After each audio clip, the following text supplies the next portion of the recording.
Stormwood and Associates is a part of the Nerdentine Network, a collective of independent creators producing original podcasts, shows, books, and other media. You can find more content like this at nerdentine.com or join our community by joining our Discord at nerdentine.com/discord or joining our forum at nerdentine.social.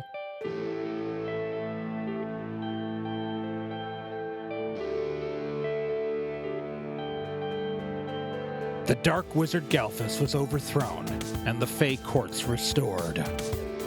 50 years later in the wilds, but only a few years later in our world, a woman named Eloise Stormwood has arrived in this magical realm to open a new office of Stormwood and Associates. The black sheep of her family, she wants to prove herself, but she may be in over her head. They call it the Wilds for a reason.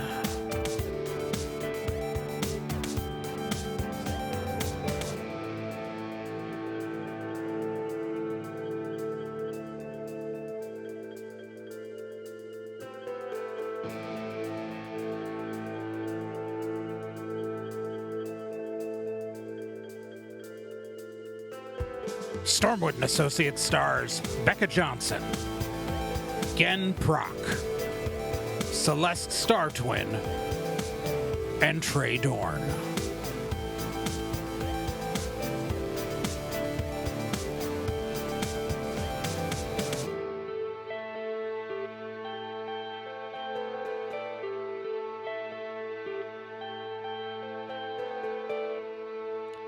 Previously on Stormwood and Associates. So, the Stormwood team's been hired by a guy named Toots, who's a dwarf who represents a local historical society, to provide security at a festival celebrating the opening of this ancient dwarven archaeological site that they found that seems pretty neat, full of valuable stuff. But unfortunately, there is a weird elf who has been publishing propaganda claiming, named Elric Van Duer, who is claiming that it was all secretly built by ancient humans and not by dwarves, which is, of course, a weird thing to say. And because Toots is worried about this guy showing up and disrupting their festival, they've hired the Stormwood team to do security.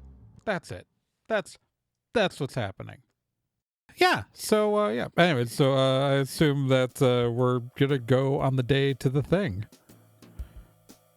Yes. That was the plan, unless you guys, unless you have anything else you want to do before. So, at some point, I'm going to book a hotel room for myself at a local hotel that I will be paying for myself. Just for me.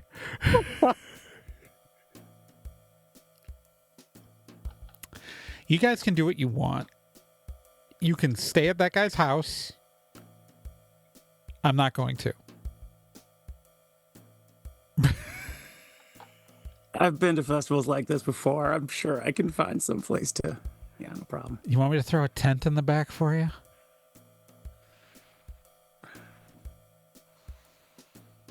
Not necessary.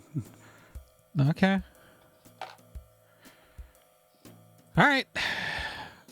Yeah, and we're going to take one of the black SUVs, charge it up. Okay. And drive it to the place.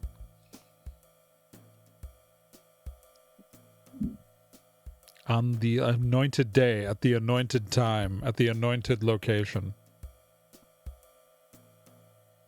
All right. So, it is a couple days pass. It's now Friday afternoon. You're pulling up, and what you see is a large banner that looks like it was it doesn't, it's not like again, it doesn't look super cheap, but it was clearly printed on a pretty loose shoestring budget that says Dwarven Culture Festival.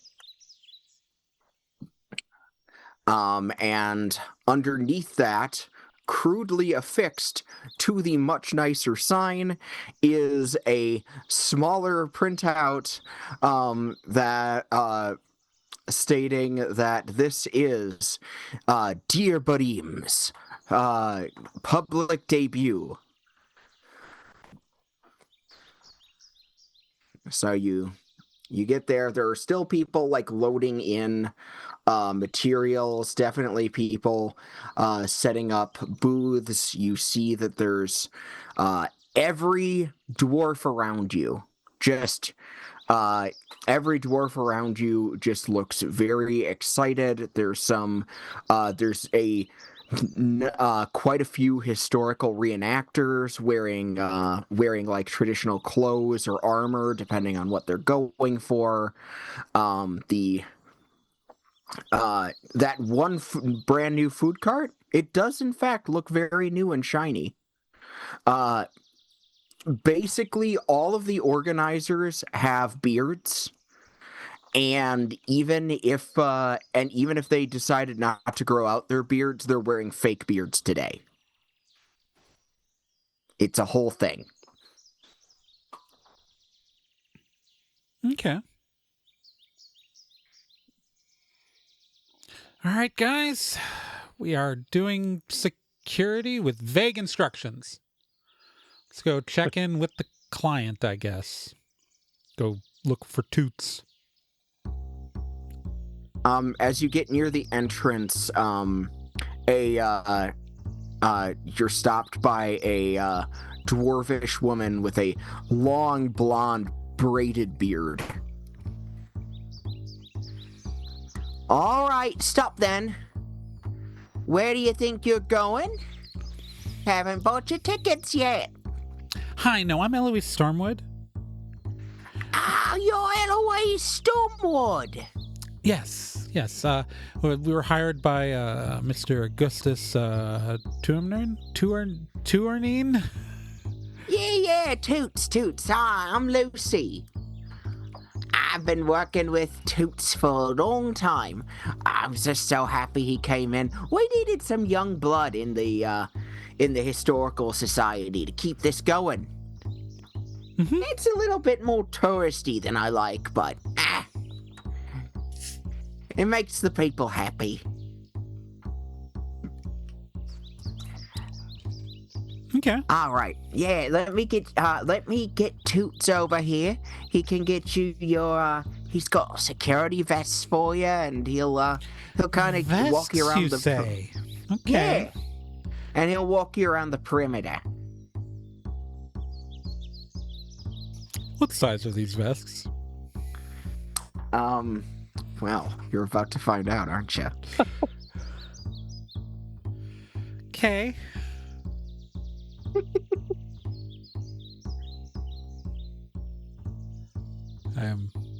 Yeah. Okay. Okay. I'd be really So- displeased. My outfit is very particular. All right. Look, I know it looks like that Eloise just threw on the khaki pants and the khaki shirt and the strap, but the whip, this is all very purposely selected.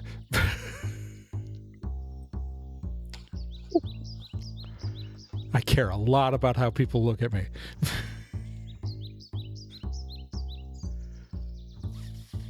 All right. Well, don't worry.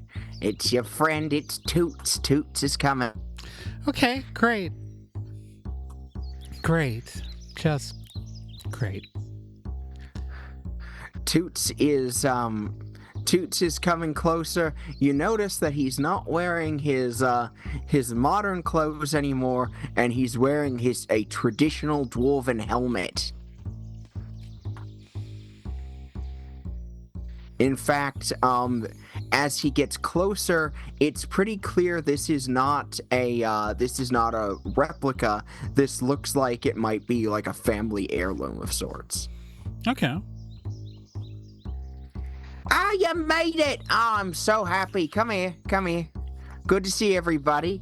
Well, good news. We're going to get everyone together. We're going to have a staff meeting. All the staff. And you get to be staff this year. How does that feel? It's you hired us, so that's Good. It's pretty, real good, isn't it? Yeah. pretty normal. Okay. So, don't worry. I know that you're professional security type people. You've probably already got the little comm links in your ears, or like something from a movie or something like that. We got crystals. No, Regular we crystals. we have comms that I gave you, Vorgoth. You have your comm in, right? This isn't a crystal? Our comms? No, they're. We have both. You have a crystal also, but the crystal's your own crystal. We have the comms, or the company comms. What did you stick in your ear if it wasn't? Oh, I didn't actually have my comm in. Do you have it with you? Do I have to go back to the truck and get another one? I might have to go back to the truck and get another one. God damn it, Rogoth. Okay. Rogoth, go back to the truck and get another one. They're in the glove box. All right, well, that's the good news, you know. When I was in school, we'd have, you know, when the night before the play, the school play, we'd have the dress rehearsal. And you know what my director always told me? Mm-hmm. I'm just My stress eating Sour Patch Kids. My director always told me that it's always good to mess things up during the dress rehearsal, so that way you'll have a perfect first performance. And guess what? He was mostly right. So, let's hope that's a bad dress rehearsal. Was forgetting something in the car. All right. They've only used the comms on one other job. It's a new piece of tech for the team. They're very experienced, but this is a new thing we've introduced. All right, it's fine. I think you all have what it takes, but in honor of making sure that people know how to find you, or to know that or in this case, for the bad guys to know that they should really keep their wits about them and not be up to any no good shenaniganery, I brought you all these vests. And he takes out these, like, day glow neon security vests, and they are all very large. Like, they do not look like they would be flattering on anyone on the team. Yeah, but like, what kind of large? Because this is a dwarf handing it, right? So we've got our body types are all very different on the team. It's, you know, I am short and skinny. Well, you know, Roxy is short and stout, and then we've got tall and willowy with Valerie, and then we've got big ass orc. Yeah, well, so this is Trey speaking, not Eloise. Okay. Yeah, no, I get it. I think his ass is not the only big thing about him. So, he looks like he bought, like, all one size fits most, like, just enormous ones. So, they are long enough that for Roxy and Eloise, they're almost down to your feet. They're very long. I was just like, my Eloise is just like staring confused at Roxy because Roxy's a dwarf. And this is an event run by dwarves. One would assume that they would have at least assumed dwarf-sized. Nah. They assumed that they weren't sure what to go for, so they just got the most accommodating one size fits most security vest that they could. I believe I am subtly giving Roxy a what the fuck look that in a way that Toots can't see. Like, I am giving Eloise I don't even know look that Toots can probably see. Okay. Great. I turn, smile on my face. That's great. You know, here's the thing. Yeah. I think that Rorgoth should definitely wear the vest. And how I look at Valerie and I go, and unfortunately, dear, I also think you should wear the vest. I have now got the vest on. With think that with my belt, with a belt over it, and it looks honestly not good, but like Yeah. kind of cool. I think that I may be most effective as blending in while the rest of my team stands out with security. That way we can approach any targets without them suspecting it. That's real thinky. I like that. That's why I'm paying you the big bucks, both of them. That's a knee slapper, yeah. We take Yeah, Ruth it marks, is. but yeah, okay. We've had a previous client try to pay us in venison, and it just did not work out. I almost wanted the venison. Some of it was good venison, you have to admit. You can buy venison with your paycheck, Rorgoth. I mean, yeah, I was saying, there's it's like one of them was like jerky. Did you try the jerky? It was good jerky. Okay, anyways, Rorgoth put this vest on.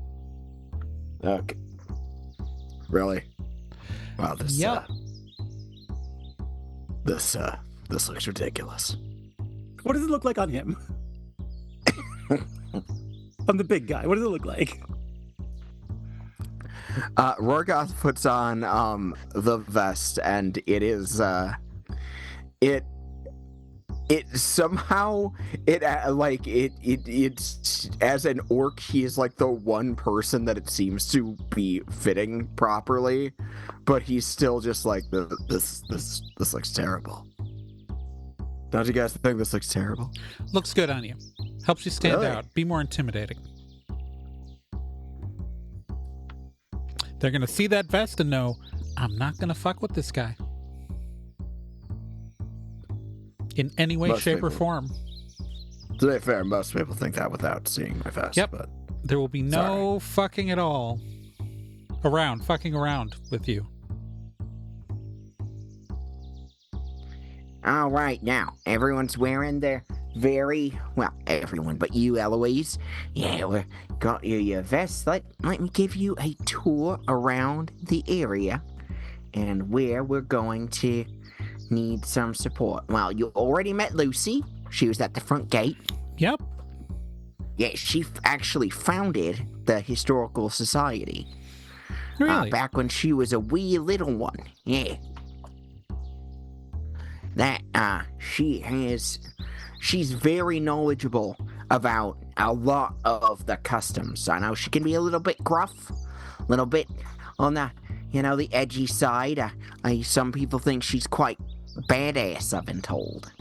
But she's very nice. You just don't get on her bad side, and don't to say that you're better at hammering anything. She is. Have you ever heard about those? Have you ever heard about those that do historical martial arts reenacting? I can't say that I'm familiar off the top of my head. Well, she mastered the hammer, the war hammer. Oh. The one traditional, she translated an old martial arts book, and she practices still. It's very frightening, actually, but no, she's very good. Well, I'm terrible with the hammer, so there's no risk of me ever doing that. Okay, good. All right, so let's take a look around our main line. So there we are. There's where the food is gonna be. Got a bunch of stands, all sorts of good food and treats and snacks. And is that root beer? He's making root beer. That's not traditional, but it's good. I think he made it the old style. Oh. Yeah. So someone suggested we bring root beer one year, and I was like, nah, it's not traditional. But actually, I'm actually kind of happy to see it. I like the root beer. So come on. So Any giant turkey legs? there are in fact several booths that Wait, are they from giant turkeys? Yeah, about that. Giant turkey legs. Yeah, we do have that booth has the big turkey legs from the male turkeys, and that booth has the big turkey legs from the giant turkeys. You know, the ones that are bigger than your truck. Those ones. They're tasty. I like the dark meat more on those, actually. That's part of why it's so good. Anyway, come on. So we got the food over here. We have a main stage. This is where we'll do opening ceremonies, and it's where we're going to be doing some dancing and demonstrations and a concert, and also where the saucy limerick contest will be. Yeah? Okay. And then, here's the one I really want to show you. This one's magical. Oh, Toots continues along, and there's one area that's roped off. It's got a couple of dwarves standing in front of it. And it, at first glance, looks like just a rock.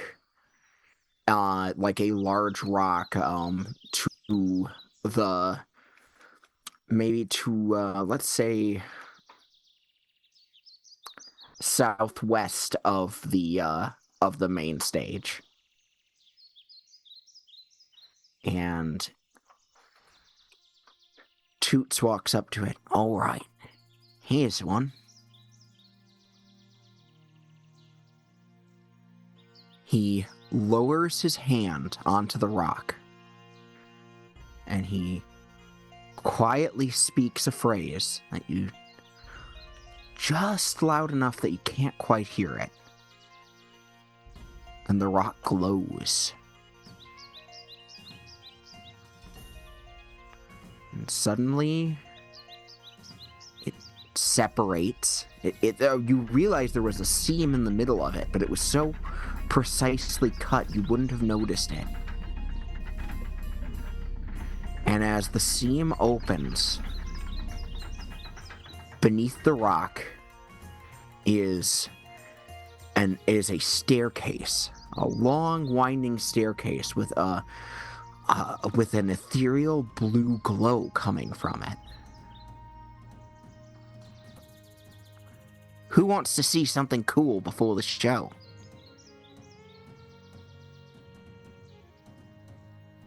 Yeah. Sure. Okay. By the way, again, what does Val look like in this vest? Sorry, I should have asked. Oh, that's on me. It's okay. That's on me. I think similar to Roxy, she also has it belted. She's wearing it more like a long caftan. Like, because I think it drapes down to like her mid thighs, and then she's belting it in the middle and leaving it open. You know, like a long, like flowy woolen vest. What am I trying to think of? Like a drape cardigan? Yes, thank you. That. She's wearing it like that. It's absolutely clashing with her outfit, but she's trying to make it work.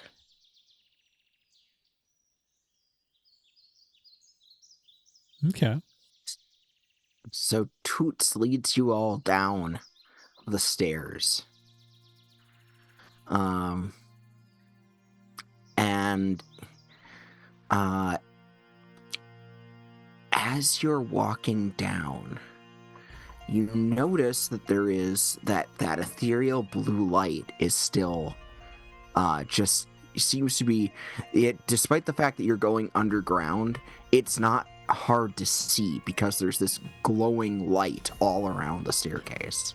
There's a whole Disney Plus series about why this is a bad idea.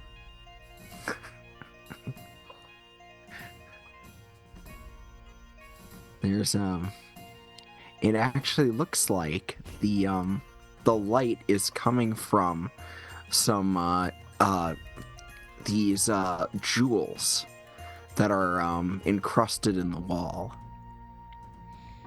I shove my hands in my pockets so I'm not tempted to steal one.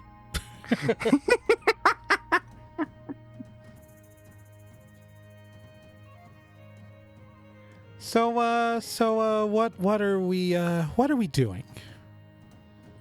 I just wanted to give you all, since you're doing us the honor of coming to help us, I wanted to be some of the first people to see it. Oh, okay, because you just said, I want to show you something cool, and then led us down a mysterious stairwell into nothingness. So I just wanted to make sure we weren't about to get murdered or something. So the hidden city that's... This is really cool, Hey, isn't it? you know, every concern is because of a past experience. I guess. I'm just saying that I have been led into a mysterious basement by a dwarf before. Oh, that's fine. Me too.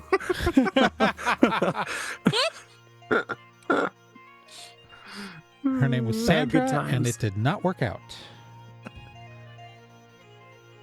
Well, I don't know that, I don't know if it'll be quite as, adventurous or, rock and roller lifestyle as that, but, There was nothing rock and roll. I barely held onto my wallet. That sounds real rock and roll to me. Yeah. Good If stuff. by rock you mean the one she tried to hit me over the head with, sure. What? Well, that took a turn. Anyone else think that took a turn? I was pretty clear that someone tried to kill me in a basement once, right? It was very clear from the beginning. Yeah. No, well, Yeah. then, I guess. Anyway, I'm not here to talk about your almost murders or close to murders or murders. We're here to show you something amazing. You know, it was high school.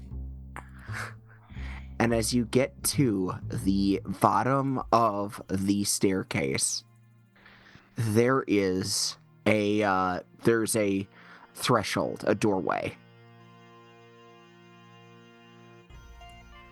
And Toots steps through. All right, everyone, come join me on the other side. Again, that's exactly what she said before she tried to hit me with the Well, head what? with a rock. Come on, it's just I go annoying. through the doorway. Okay. I follow Roxy. Because if Roxy does it, I'm Bells also with her. going. Rogoth goes through too. And what you see on the other side of the threshold is just this absolutely stunning underground architecture.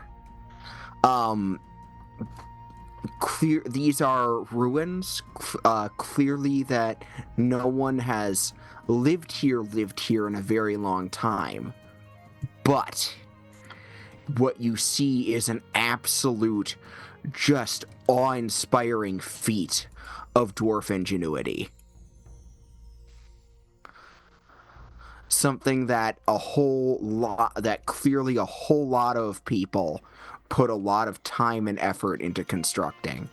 And sure enough, when you look above you, on the top of the caves above this the sprawling underground city, there's all of the there's a just constellations of metal and jewels. Okay, that's pretty cool. I'll give you that. Impressive.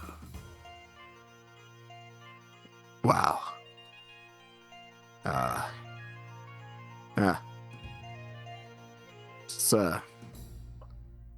That makes you feel small, doesn't it?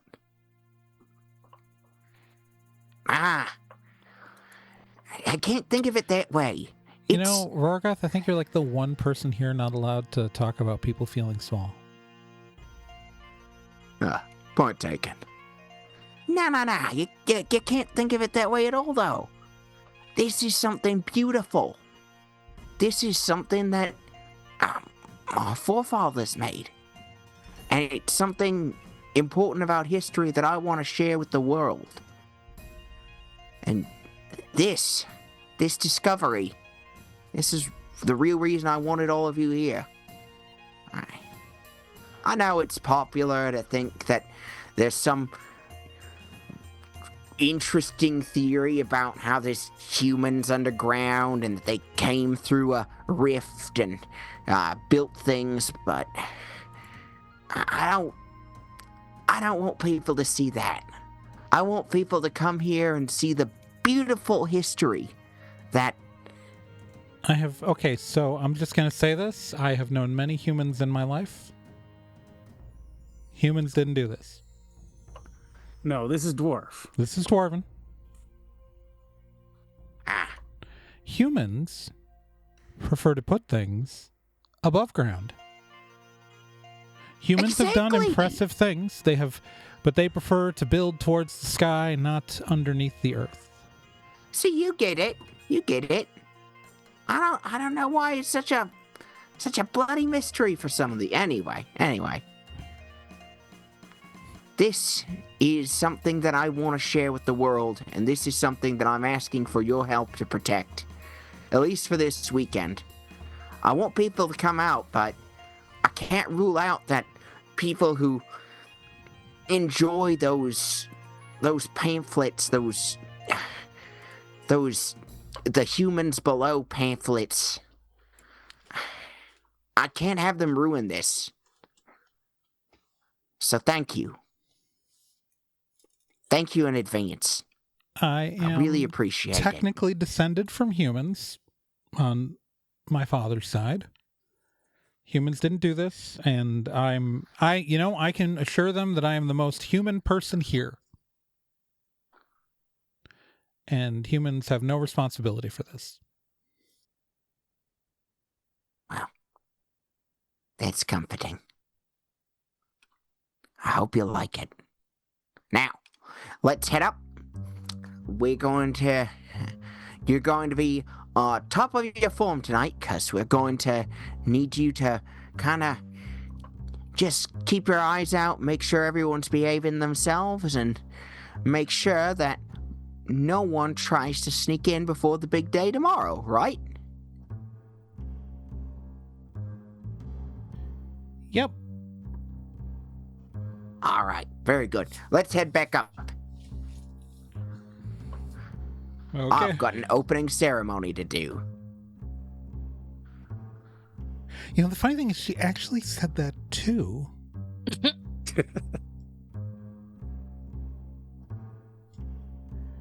You need to pick better friends. Look, it was high school. You make mistakes. A dwarf tried to kill you in her basement. It's fine. No one ever tried to kill me in a basement. I was almost in a gang, though. Really? What kind of gang? It was the kind of gang that they wear they wear uniforms, and they'd sell baked goods to try to help the local youth center. So you were a Girl baked Scout. goods gang. It was Girl Scouts. Girl, is that what it's? Well, maybe that's what they're called now, but we called it a gang back then. It's a gang life. That's not a bakey gang. So a gang is inherently a criminal enterprise. You sound like you were in a really, really badass gang. Let's move on. How criminal were these baked goods? Well, my friend, I had one friend who she was only supposed to use 2 tablespoons of sugar, and she used 3. And are there laws about that here? Well, no, but it's real rebel, that one. Oh, Sounds like it. she was the wild card. Yeah, the Bakey gang. And no one tried to kill her in a basement either, huh? Nah. Can't say they did. Nerds. Bunch of real hooligans. Yeah, now you get it. All right, come on up. I've got to go do the ceremony. I just look at Roxy, I'm like, I robbed a convenience store when I was 16. And I just walk.